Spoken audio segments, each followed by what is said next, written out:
Government Television. Welcome to this week's Kern County Board of Supervisors meeting. Originating from the County Administrative Center, located at 1115 Truxton Avenue in Bakersfield, California. Grounded in ideas, energy, and innovation, Kern County's vision is to be a driving force for the world's fifth largest economy. And our mission is to exceed expectations of the communities we serve, changing the way they feel about government, those who manage it, and the services it provides. Today's Kern County Board of Supervisors meeting will convene momentarily.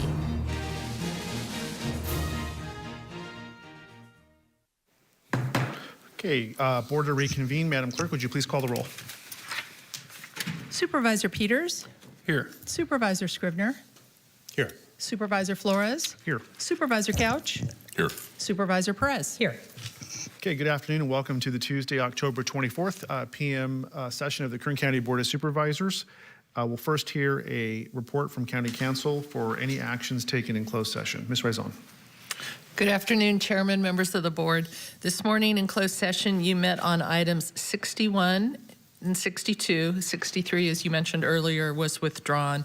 And you also met on items 64 through 66, and there is no reportable action. Okay, thank you, Ms. Raison. Okay, at this time, we'll be considering the consent agenda. Agenda is located at the back for anyone wishing to follow along. All items listed with a CA above the item number are considered to be routine and non-controversial by county staff. Consent items will be considered first and may be approved by one motion. If a member of the audience wishes to comment or ask questions regarding an item of the consent agenda, they may do so prior to a vote being taken. A member of the board may remove any item from the consent agenda, and it will be considered in a listed sequence with an opportunity for any member of the public to address the board concerning the item before action is taken. At this time, I will read the consent agenda items, and bear with me, there's some changes. Okay, on page 2, item 3 will be referred back to staff. Item 4 is on consent. On page 3, item 5 is on consent. 6 has been withdrawn. 7 is on consent. And 8 will be continued to November 28th at 2 p.m. session. Mr. Chairman, I need to interrupt. Item 6 has not been withdrawn. Thank you. So item 6 is not withdrawn, stays on consent. Thank you for the clarification, Ms. Krause. On page 4, item 9, the item has been withdrawn by the department. It will not be considered. 10 and 11 is on consent. Item 12 will be continued to November 28th, 2 p.m. 13 and 14 is on consent. 15 is on consent. Item 16 has been withdrawn. Is that correct? Thank you. 17, 18 is on consent. 19, 20 is on consent. Page 7, items 21 through 28, consent. Items on page 8, items 29, 32 through 34. On page 9, items 35 through 41. And on page 10, items 42 through 45. Is there any member of the public that would like to comment or have questions on any of the consent agenda items? Now is the time. Please come forward. Good afternoon. Provide comments. My name is Sandra Placencia Rodriguez, and I am the current policy advocate for Leadership Council for Justice and Accountability. I work alongside residents in the county who have— Excuse me, what item number did you want to make comments on? I think it was 7. Item 7? Yes. Okay, the thank you. funding. Thank you. Thank you. Okay, can I continue? Mm-hmm. Okay, thank you. My name is Sandra. I'm the policy advocate for Leadership Council. I work alongside residents in the county who have dire housing needs that are currently not being met by the county. The county has received over $7 million in HUD funding to address housing needs and concerns for the residents of Kern County. The county is also currently undergoing their housing element update. We strongly encourage the county to use the most recent HUD funding to include and fund the following programs in the housing element 6th cycle update. Residents asked for the inclusion of the following programs into the 6th cycle Kern County housing element update: rehabilitation of abandoned buildings into affordable housing, community land trust aimed at ensuring farm workers can one day own land affordably, a permanent rental assistance program, first-time home buyer educational programs for low-income and undocumented residents, rehab and rehabilitation repair programs, a right to counsel, a rent control, and a just cause ordinance.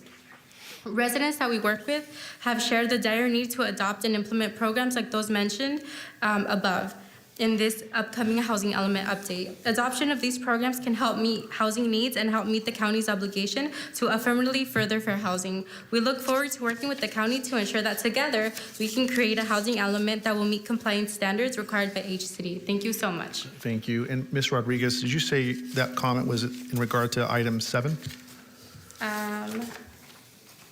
Sorry, it was 5. 5. Yes. Okay, thank you. Thanks for the clarification. Okay, any other speakers on the consent agenda? Okay, seeing none, I'll bring it back to staff for action. Motion on consent. Second. Okay, motion second, please cast your vote. The motion is approved. All ayes. Okay, that brings us to item number 1, public presentations. This portion of the meeting is reserved for persons to address the board on any matter not on the agenda but under the jurisdiction of the board. Board members may respond briefly to statements made or questions posed. They may ask a question for clarification, make a referral to staff for factual information, or request staff to report back to the board at a later meeting. Also, the board may take action to direct the staff to place a matter of business on a future agenda. Speakers are limited to 2 minutes. Please state and spell your name before making your presentation. Thank you. Good afternoon. My name is Ralph Robles, R-O-B-L-E-S, and I am a veteran. And in continuance of my open letter to the Board of Supervisors, the Secretary of State requires that the Kern Elections Office have a copy of the Dominion source code, that is the computer operating system of the machines. Without this program, the Elections Office would be unable to detect any unauthorized manipulations of the ballot count. Another issue that needs addressing is surveillance cameras over the county's ballot drop boxes. Although the ballot harvesting is legal, ballot trafficking is not. Harvesting means a relative, friend, or acquaintance can drop off your ballot for you with your permission. Trafficking is considered paid ballot collectors, some prone to ballot stuffing,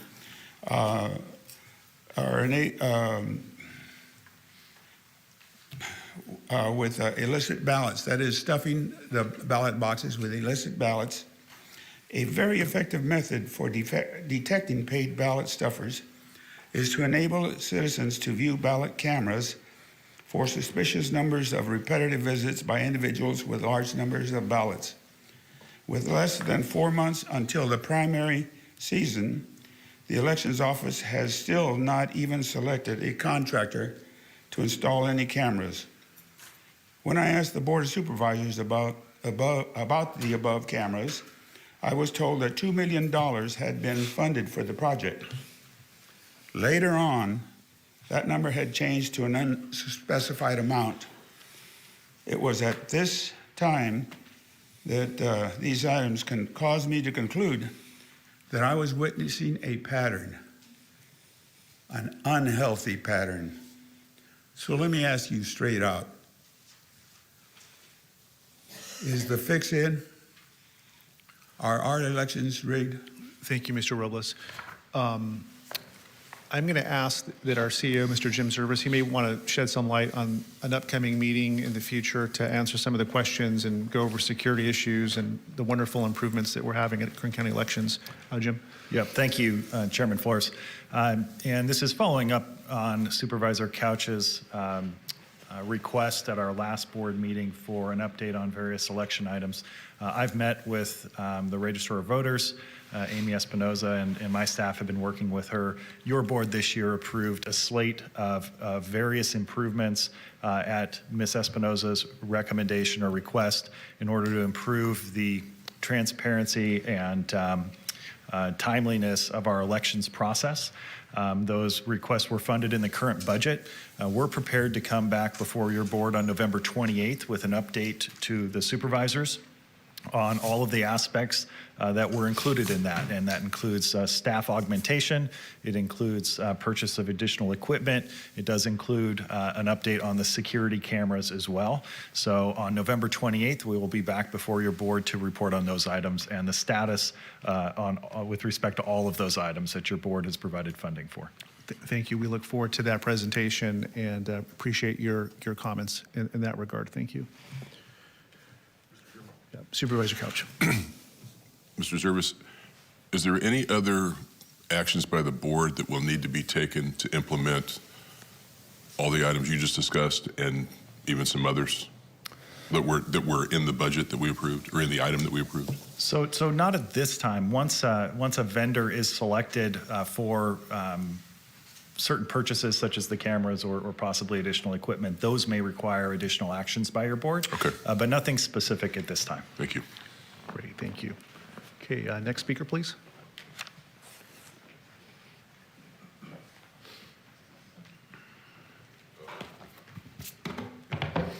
Good afternoon, Ray Scott, Keep California Beautiful. Good afternoon, Ray. Yesterday, I had the privilege of presenting Edward Air Force Base the Keep America Beautiful Hero Award because of their recycling environmental programs at the base. And with me right now is Joe Torres, Mike Flora, who's the site manager for Edwards Air Force Base for recycling and waste. And of course, you know, Chuck McGee, who started his 33-year career with Kern County at Edwards Air Force Base. Chuck actually did the site visit with me for the award submission back on August the 10th. I did provide a packet for everybody. Thank you, ma'am. That gives you the details of the site visit and the award presentation by the base. Just to show you how great Edwards Air Force Base was, they have 14 programs ongoing talking about recycling and environmental for the base. Once again, the base command said Joe Torres' company is the backbone for the recycling and diversion efforts there at Edwards Air Force Base. There's a Mojave Military Council that it includes Fort Irwin, China Naval Weapons Station, that we'll be reaching out to for the upcoming years for this same award, once again, to bring recognition back to Kern County. The last thing that I provided you was a event flyer for this year's America Recycles Day in Bakersfield. It's a free drive-through event for all residents to bring their recycled items, even some bulky items like household items that can go to Goodwill, things of that nature. It's completely free, open to the public, and it's on November the 4th from 8 a.m. to 12 p.m. Thank you. Thank you. Appreciate that. Thanks for all the great work. Thank you.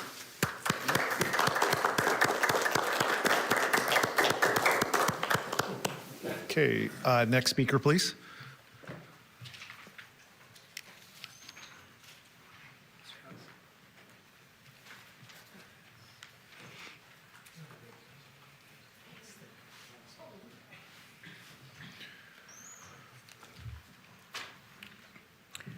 Good afternoon. I'm Eddie Lane with the Sierra Club. 2 years ago, we issued a call to fairness based on inequitable operational funding in Kern County parks. During fiscal year 2021, 3 supervisorial districts received only 31% of operational funding. We asked that that issue be addressed. Not that funding be taken away from any district, but rather that funding gradually go to the underserved districts. Well, as of 2023, as you can see, the trend line is in the wrong direction. 27% of the operational funding are going to 3 districts. There have been major allocations with regard to park makeovers, but the underlying issue of inequitable operational funding to maintain parks has not been addressed. This is unfair. The argument has been made that because there are separate parks and recreation districts, example Shafter, or city parks, that Kern County funding is not needed. That argument defies common sense. Approximately 20% of Kern County residents reside in each district. They pay 20% of the taxes. They deserve equitable access to parks in their districts. That's the American way. Kern County would howl if the county received its fair share of state funding, but was severely shorted in its fair share of federal funding. All Kern County residents deserve access to parks. They also deserve ranger protection, not as was observed July 30th in Woolholmes Park in District 4. Wild partying, vehicles spinning out, drifting, as they say, off-road vehicles on rampages. A critically dangerous situation. No ranger presence. District 4 only gets 2.6 of the over $1 million in ranger time allocated throughout the county. The public also deserves suitable restrooms. Attached to your packet are 2 pictures taken this morning from Virginia Avenue and Heritage Parks. The excrement is everywhere. They're unusable at this point. It's a health hazard as I'm speaking. It's fundamentally unfair that all residents do not receive adequate attention with regard to parks. Thank you for this opportunity. Thank you, Mr. Lane. Next speaker, please. Okay, I think we have something.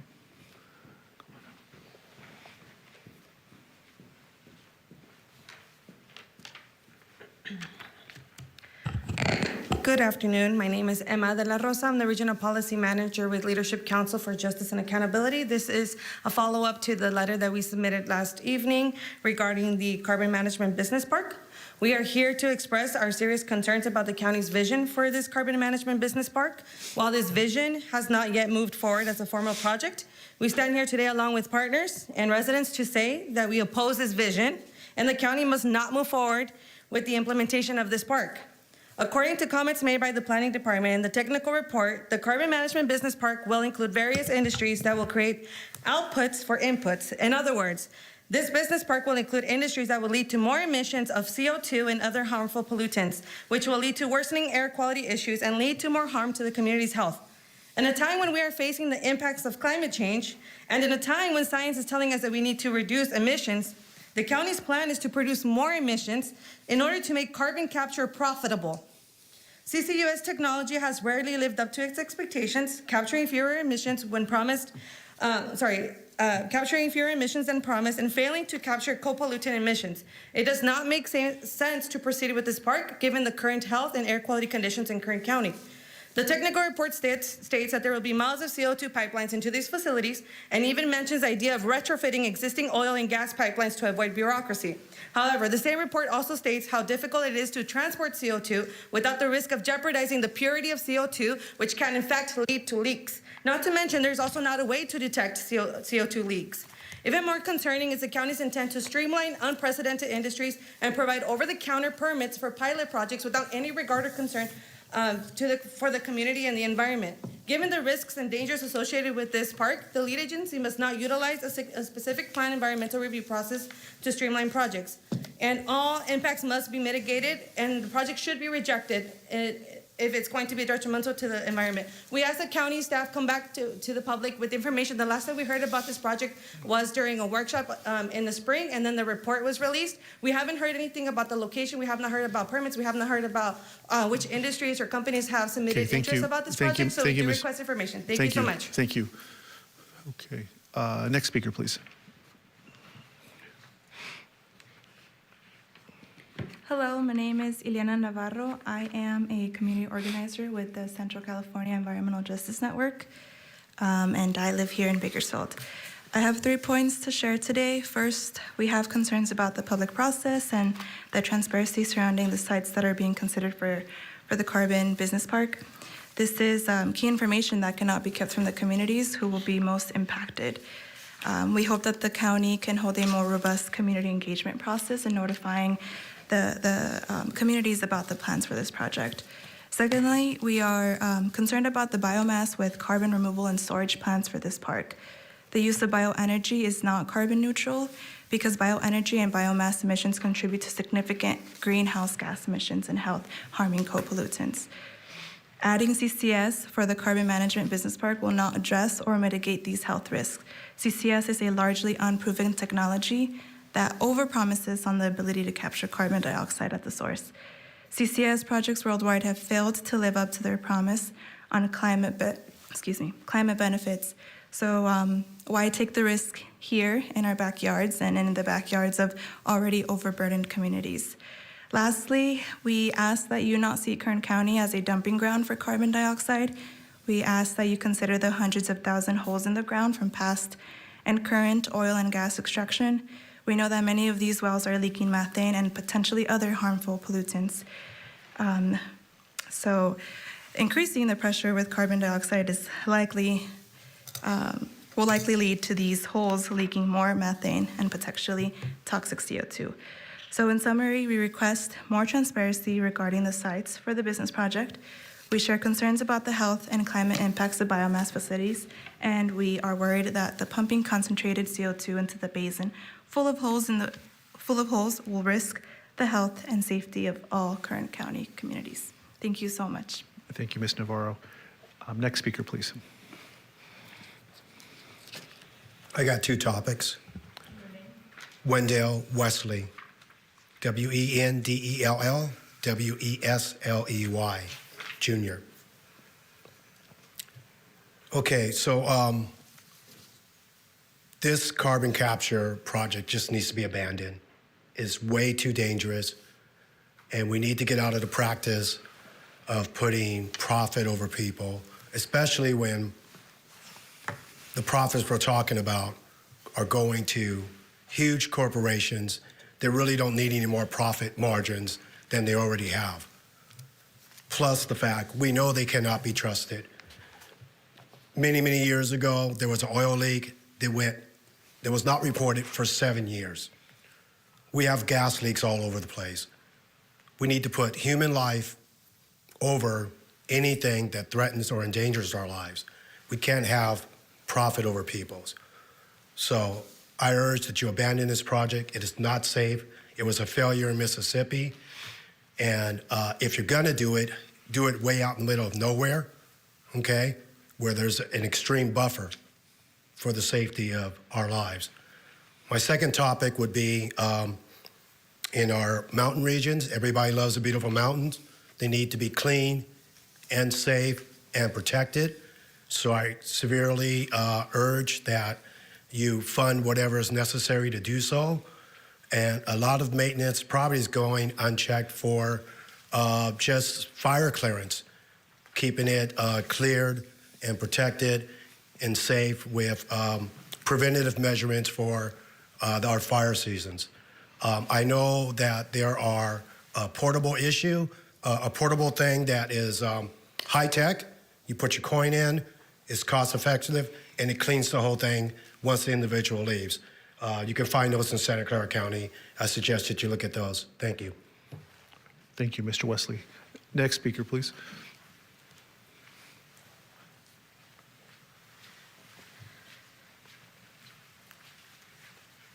Hi, hello. My name is Yuridia Lopez. I would like to speak in Spanish because my English is not well.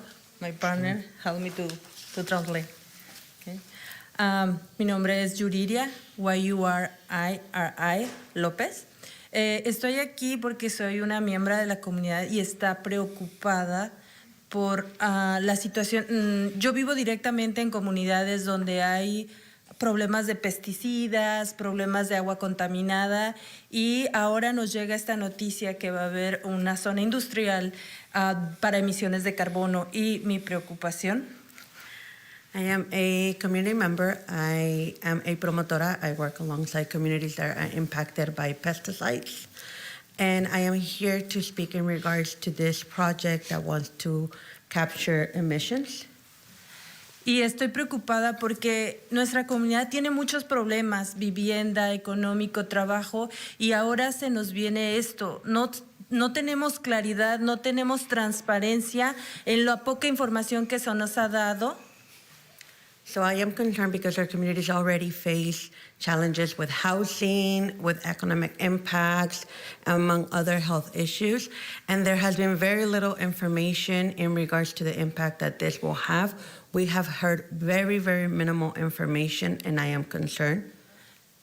Mi hijo es enfermo de asma y también es preocupación para mí como miembro de la comunidad y me gustaría que ustedes o quien nos pueda dar esta información nos pueda decir si ya se hicieron estudios y qué impacto va a tener en nuestras familias y su salud. So I am a mother of a child who suffers from asthma, and because of that reason as well, I want to know if there have been any studies. What have you received? Again, what permits, what studies you've done, so that we can look at it as a community and be able to see what the health impacts are going to be. Y pedirles que por favor conozcan y sepan cómo apoyarnos y darnos esta información y aboguen por nosotros, ya que la mayoría de ustedes están aquí por nuestra comunidad y les pido encarecidamente que ustedes aboguen por esa comunidad que ha estado aquí para ustedes. So again, I ask you to please take all of this into consideration for those communities that you all represent, as those communities are the ones that put you in this position to represent us. Thank you. Thank you. Thank you, Ms. Lopez. Next speaker, please. Yeah, stay if you need to. Okay, so my name is Natalie Santamaria, Nataoy, Santa Maria, one word, Santamaria. I am a promotora comunitaria who also works with Visión y Compromiso, a nonprofit that works with promotoras. And I am here to again raise concerns on this carbon management business park. We have not heard anything in regards to the permits, but not only that, I have not seen any health studies on the impact. I am encouraging you to please partner with grassroots organizations to disseminate this information among communities, but to also include communities and have a conversation. The information has only been presented. Nothing has been a conversation, or there has been no opportunities for community members to express concerns.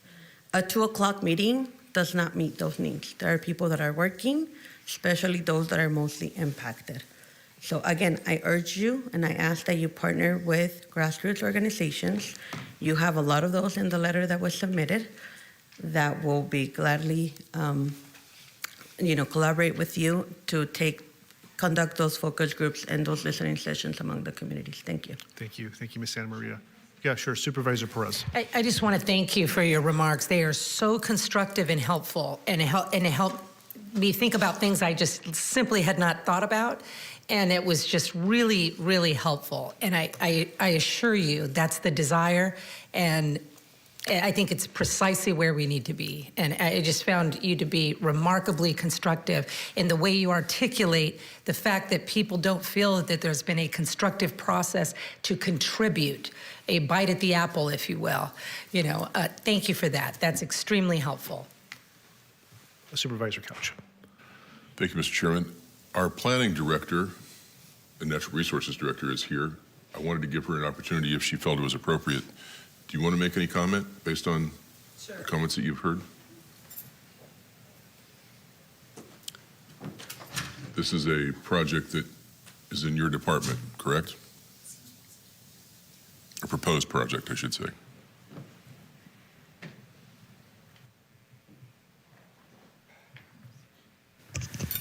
Good afternoon. Thank you, Supervisor Couch, through the chair. So this is not actually a project. This was a vision, a Department of Energy grant to look at the opportunities given that the state of California is going to be putting oil out of business, and the county's general fund will lose $90 to $100 million a year out of a $400 million discretionary.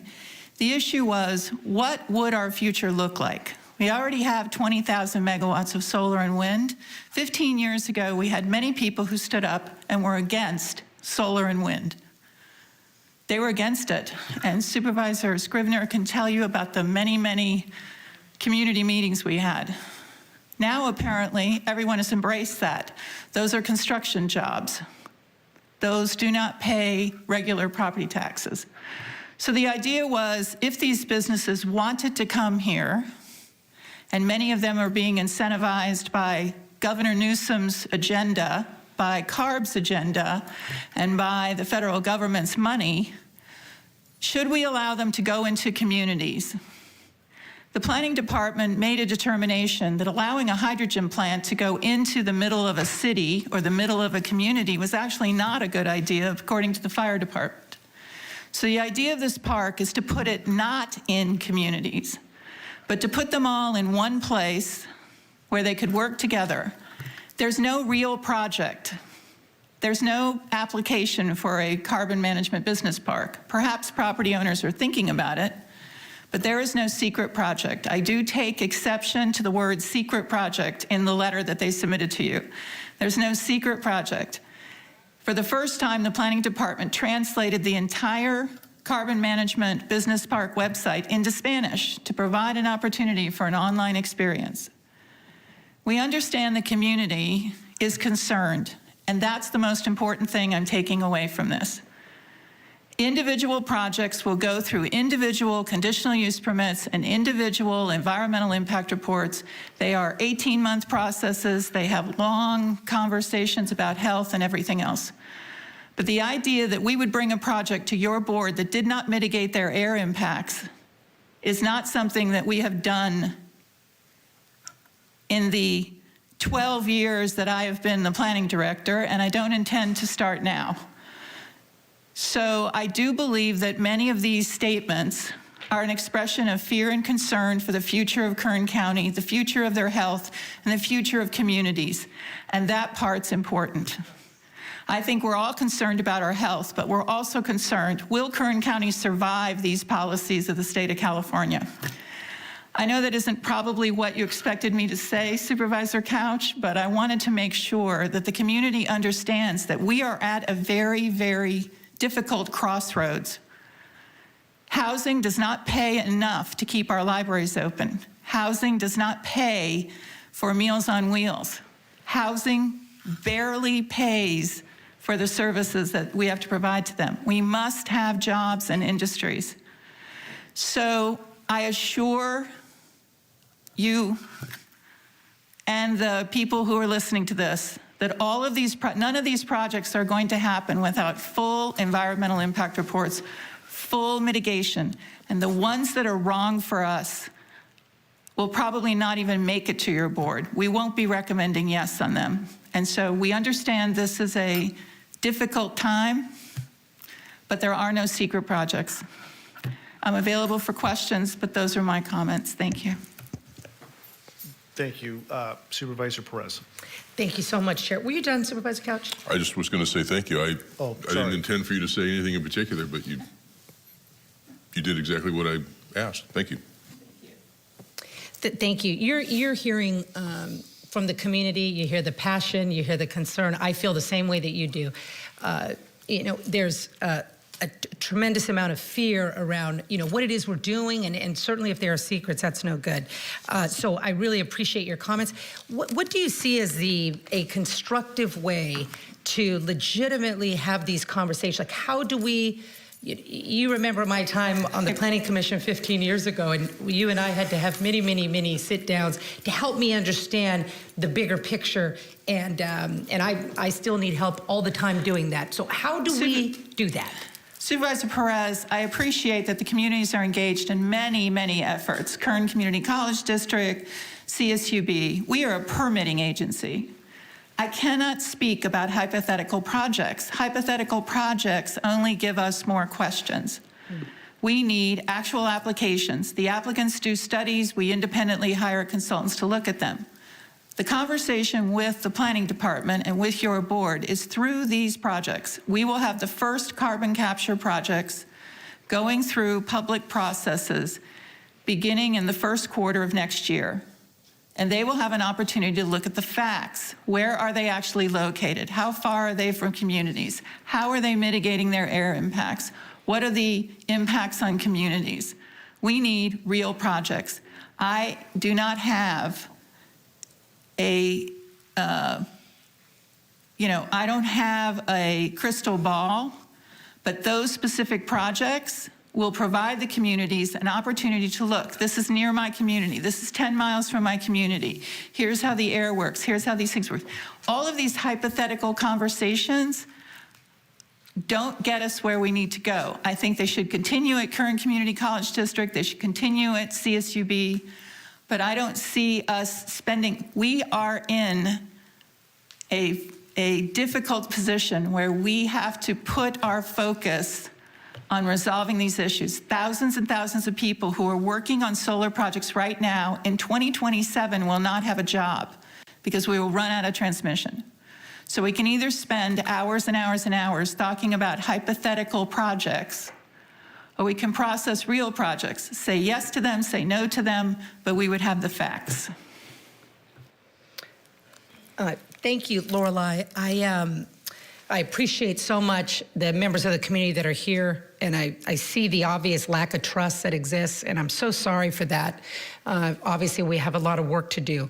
But, you know, I would ask you to please consider that in the state of California, of all 58 counties, many of which talk a real good game about doing the work of renewable energy, like Los Angeles County, for example, who literally, as a county, banned wind production in their county.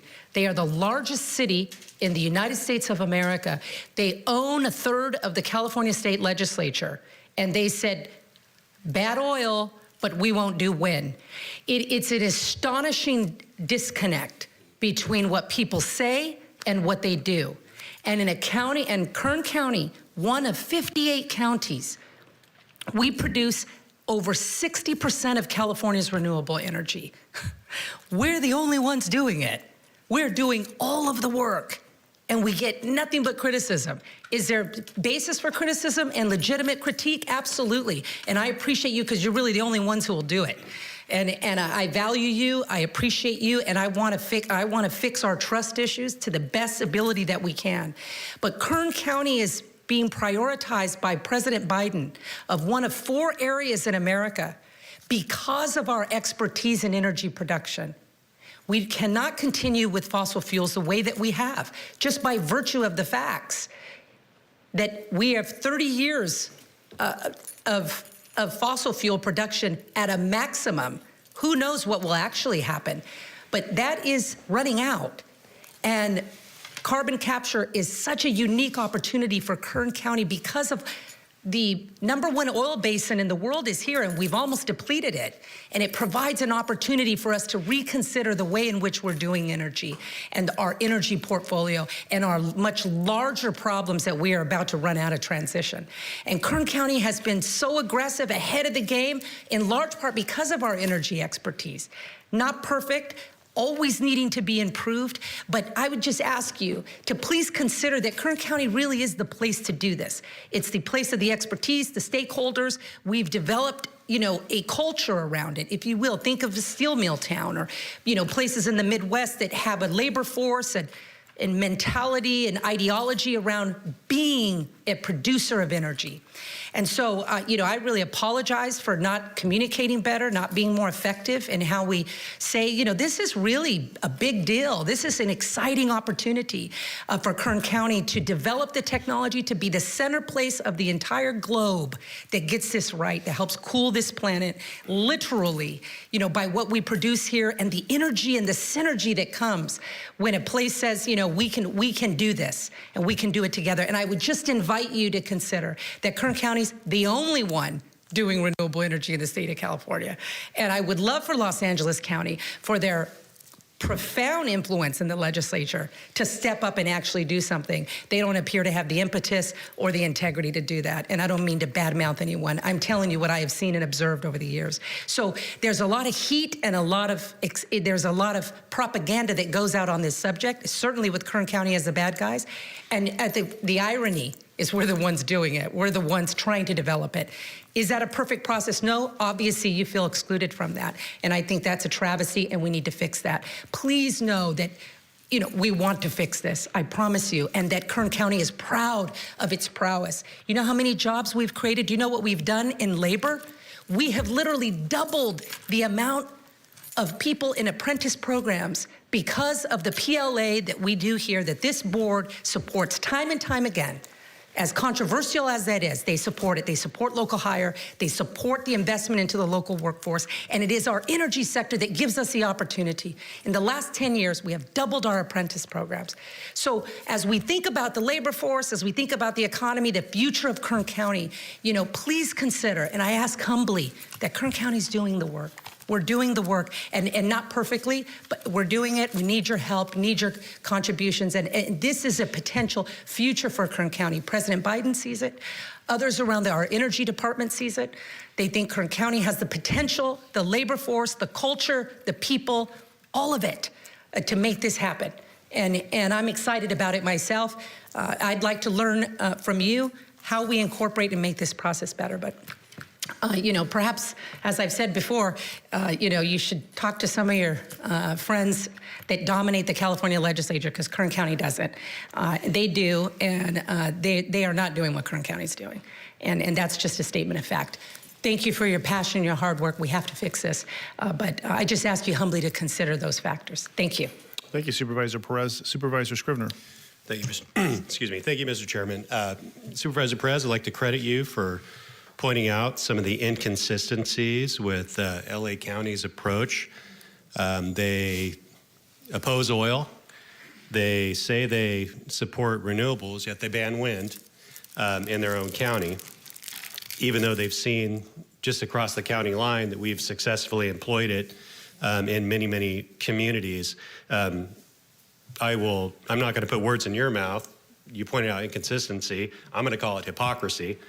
But I wanted to ask Ms. Obiot, so is your point essentially that you'd like to look at these projects as they come forward on a case-by-case basis, judge them on their own merits versus taking some broad policy approach to the subject at large? Yes, Supervisor Scrivener, Supervisor Scrivener through the chair, and through that process, we will bring you policies that will apply to everyone so that business has a consistent framework. That's what we did with wind. That's what we can do for solar. But as a reminder, although there have been statements that carbon capture has never panned out, that is not true. I visited a carbon capture project in Canada that's been going on 1 million tons a year. They capture 90% of the CO2. They've put 8.5 tons in the ground with no leaks. And it's actually working. That's only one of many, many, many other projects. And it really turns to rock. It's CO2, it goes in the ground, it goes into the little spaces, and it becomes rock. It literally turns to rock. And that sounds simplistic, but that is actually all that is happening. We will come up with policies. As we understand these projects and go through the EIRs, we will bring them to your board, and we will come up with those policies. That has been our experience on solar and wind, as you know. Perhaps there is a better way to do this, but our experience of watching other counties that put together task force ahead of projects and come up with policies is that the policies don't always fit. Thank you. Okay, thank you, Supervisor Scrivener. And thank you, Lorelei, for being part of the energy solution, the climate solution, and the economic solution. Thank you. Okay. We're still under public comment. Next speaker, please.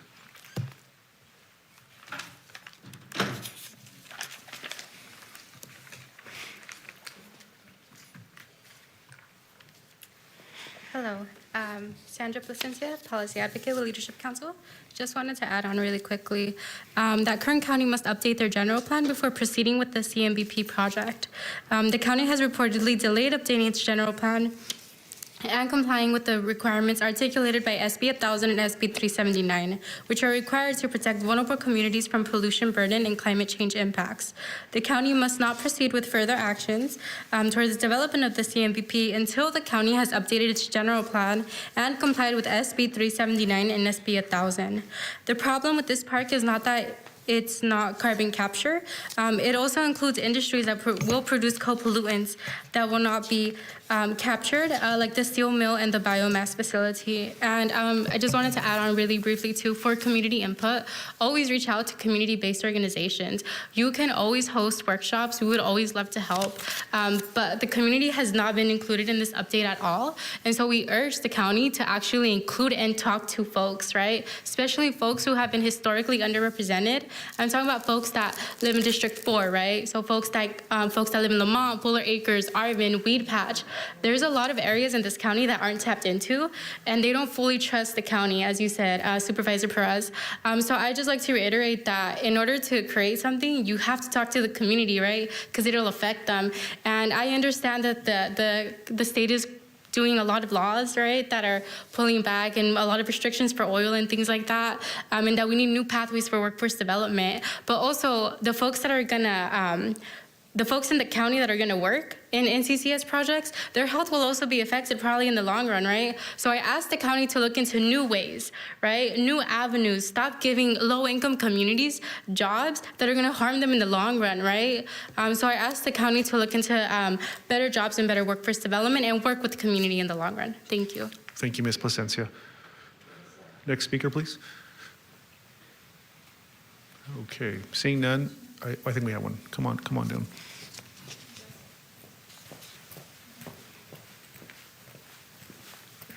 Hi, my name is Stephanie Valenzuela, STEPHANIE-VALENZUELA. I'm here representing the Center on Race, Poverty, and the Environment.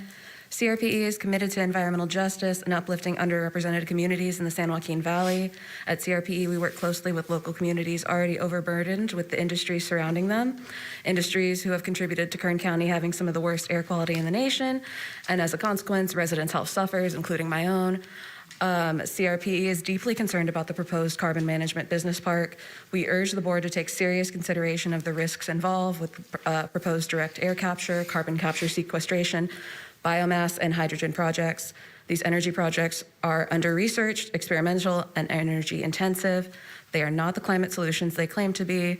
The business park is being pushed by oil and gas interests in the valley as a means of protecting their dying industries. We urge the board to listen to these concerns and not streamline this project. The health and safety of the local communities require the business park to be completely transparent and undergo a full environmental review under the California Environmental Quality Act.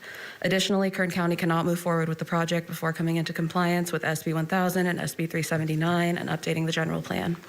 Kern cannot continue to be where industries go to avoid being held to the highest extent of the law. The residents of Kern cannot continue to bear the devastating costs. And we would like any next steps involved in this project to be disclosed in a public meeting. Thank you. Thank you, Ms. Valenzuela. Next speaker, please. Okay, I think that exhausts public presentations. At this time, we'll move to board member announcements or reports. Okay, seeing none, brings us to items 30 and 31, which will be heard concurrently and voted on separately. This is under County Administrative Office, plans, specifications, and notice to contractors for Mojave East beautification and enhancement, phase 2, and also plans, specifications, and notice to contractors for Heritage Park beautification and enhancement. Mr. Zervis, take it off to you first. Yes, thank you. Honorable Chairman and members of the board. This year has really been a historic year for investment into parks and public spaces in Kern County. Included in your budget this year is $49 million for improvement projects throughout the county in parks and public spaces. As we've done over the past few months, we've been pulling these items off consent so that we can highlight those projects for the community and for your board to really talk about what they are and what the community can expect to see. So we're going to be doing this from time to time as these projects get ready to go out to bid. That is what's before you today are two projects, one in Mojave at Mojave East Park and the other one at Heritage Park. And I'm going to pass it over to Chief General Services Officer Jeff Hill to give you a short presentation on both of these projects, after which you'll be asked to vote separately for approval on each one. Again, this is approval of bids and specs and notice to contractors. So we'll go out to bid, we'll get those bids, come back and award a contract, and then be under construction. But this gives you an idea of what these projects, what to expect from these projects as we move forward through the process. Exciting news. Thank you, Mr. Zervis. Mr. Hill, welcome. Good afternoon, Chairman, members of the board. Again, the item before you, the two items, are a request to approve the plans and specifications for the Heritage Park and the Mojave East Park project improvements. GS has conducted or been a part of numerous meetings at these parks, in front of this board, as well as in the Parks and Recreation Commission. The project scopes that you'll see and the other projects recently completed and in progress are the result of that robust public interaction. I'd like to thank Supervisor Scrivener and Supervisor Perez for their leadership regarding the scope and the improvements of both of these parks. This project is, again, more proof the county not only says parks are a priority, but demonstrates that fact with investment. This also demonstrates the county's commitment to make good on our promises to the community. Further, both of these projects are funded by Caltrans Clean California grant. So just briefly, I'm just going to go through some slides here. It's kind of hard to see, but this is Heritage Park, the Heritage Park project scope of work. There's a new restroom near the skate park down here. There's new shaded 2 to 5-year-old play structure adjacent to the 5 to 12-year-old play structure. There's a renovated soccer field turf. There are 2 shaded, lighted group picnic areas with barbecues, waste containers adjacent to the soccer field. There are new skate park lights, new accessible pathways to provide connections throughout the park, and they are lighted at all stairs. New paths surrounding the stage at the existing grass amphitheater. Electricity available at the north and south ends of the amphitheater for whatever's required there. And a neighborhood pride mural wall located on the south side of the existing preschool fence line. This creates security and privacy for the preschool and a visual focal point for the park. There's also 68 planned new trees for this park. This slide gives you a little shot of sort of a better idea of what it would look like in aerial. Again, restrooms are important. We've heard the public. We understand the situation with the restrooms. This is, again, another CXT type restroom. It may not be a CXT, but it is hardened, all concrete, industrial fixtures, easy to maintain, hard to break. Not impossible to break, hard to break. We're putting these up in all of the projects that where we're doing this major renovation. We're replacing restrooms as necessary. If your board approves the plans and specifications today, we will receive bids on December 5th, and we will issue notice to proceed or bring back to this board the contract on January of 2024. And we have about five and a half months for construction in this project. Again, as I said before, we have an issue sometimes with project material delivery. That time frame may slip, but that is our current plan. Any questions on? Well, let me continue through the rest of these. Mojave East. This is Mojave East Park.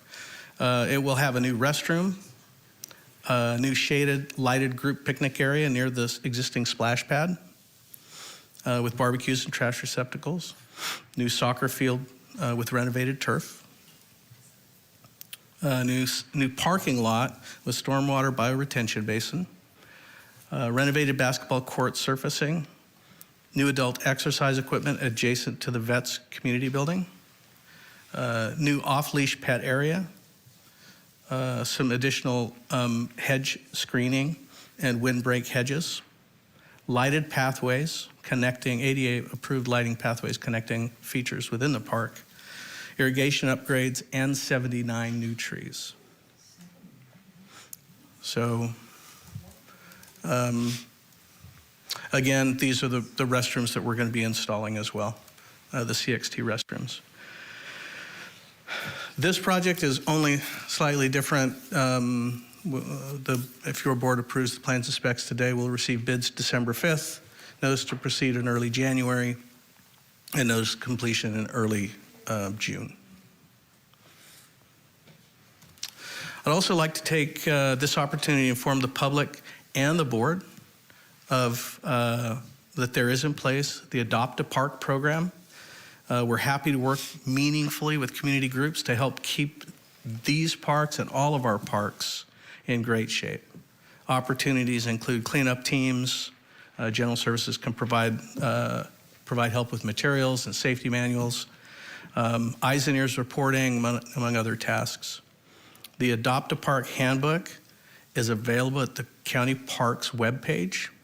This is just an example of an interest form that I've got for you to look at. We're excited to work with any community groups that are interested in providing some assistance to keeping the parks looking great. So we're asking recommending that your board approve the plans and specifications, authorize the chairman to sign the plans, authorize the Chief General Services Officer to publish a notice to contractors and a newspaper of general circulation pursuant to Public Contract Code 2125. The bid opening date is December 5th at 11 a.m. at General Services Division Office, located on the 3rd floor of 1115 Truxton. That's the end of my prepared comments, and happy to answer any questions if you have any. Okay, thank you, Mr. Hill. So at this time, I'll open up public comment. Any members of the public that would like to comment on any of these items? Okay. Bring it back to the board. Supervisor Perez. Thank you. I'll be brief. Jeff, thank you for this. This is very exciting. The Adopt a Park program in particular, because it's going to take some time to get off the ground and develop, but I really think that's the grassroots community answer to this obviously perplexing, frustrating, irritating problem for both the public and the county. I don't know that anybody's more frustrated than our county people who get out there with their limited resources and bodies and just continually see these spaces dishonored. And that's unfortunate. We're not going to solve that in our lifetime. However, we can really, be very fruitful and effective in empowering the community to take back these parks. And these investments just demonstrate how important it is to the county. And again, to my colleagues, my heart is so full for these changes, these upcoming opportunities that are going to happen here in the community that will be developed because of it. So hats off to you, Jeff. Thank you. I appreciate you very much. Should I make a motion just on 30 or 31 or both together? Should we do them separate? We have Supervisor Scrivener's comments, and then we can go back to the motion real quick. Okay, sure. Thank you, Supervisor Perez. Supervisor Scrivener. Thank you. Excuse me. Thank you, Mr. Chairman. First of all, I want to thank Mr. Hill and his staff. See Carl Brewer back there. I see Michelle for working so hard to bring these projects finally to us. And the reason I say finally is because I think we announced this Mojave Park improvement project somewhere in maybe October or something of last year. So it takes a while for these projects to finally come to the board through all the various processes that we have. But the public should be assured that eventually they do happen after we announce them. The investment here, I want to say that this grant we received from the state of California was somewhere in the 2.3 million range. I could be off by a point or two, but it's somewhere in that neighborhood. But this is part of about 8.2 million in overall park improvements that I announced for my district, District 2, from various funding sources. So that can be some from the general fund, some from ARPA, which was federal money that was part of the stimulus, and also from our RenewBiz program. And RenewBiz is a regional economic improvement district that I established with the help of staff back in, I think, about 2012. And so there's more to come. This is very exciting, these two announcements, but throughout the county, I don't remember the exact number on what we have allocated for total park improvements for this fiscal year, but I'm sure Mr. Zervis has that at his fingertips. What's the total that we're going to be investing for all 5 districts over the course of next year? $49 million. 49. So substantial. these are big quality of life improvements. These are ways to improve neighborhoods, to improve outcomes for folks in a variety of different ways. When times are tough budget-wise at the county, departments like parks, they tend to suffer as we make cuts because they're totally discretionary, whereas other departments have some statutory requirements for the way in which we fund them. But parks, libraries, animal services, those can see the lion's share percentage-wise of cuts when times are bad. But now that things are looking up, we're reinvesting, and I think we're reinvesting in a very substantial way that is going to really produce better outcomes and a lot better perception from the public when they look at their neighborhoods when it comes to parks. So I want to thank staff for that, and I am happy to defer well, first of all, I'm going to make a motion on 30, and how about Supervisor Perez, if you make a motion on 31? Let's do that. So I'll move approval on staff's recommendation on item 30, which is in District 2. Second. Okay, so we'll do that one first. Okay, please cast your vote. The motion is approved. All ayes. Brings us to item 31. Thank you, Chair. I would love to make a motion, very gratefully and excitedly make a motion on 31. Yeah. Second. Okay, great news. Thank you. And A+ all around to Parks, Mr. Hill, Carl, Jim. Great news. I'm only remiss in that the earlier speaker that was here to complain about Parks didn't get to hear the good news on Parks. But okay, let's vote. Oh, sorry, public comment. I thought we did. Okay, no public comment. Okay. Yes. Okay, please cast your votes. The motion is approved. All ayes.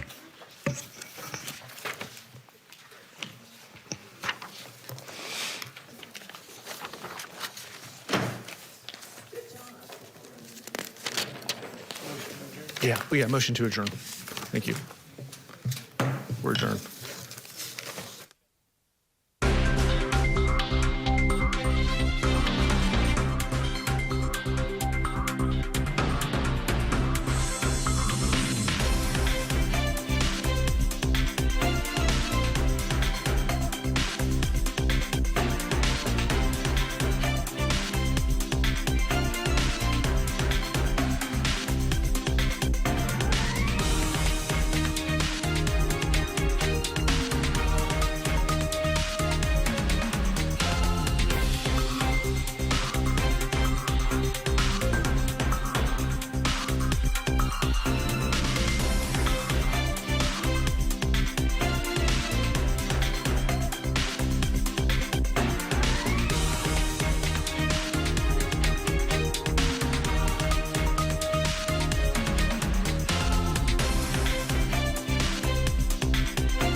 People who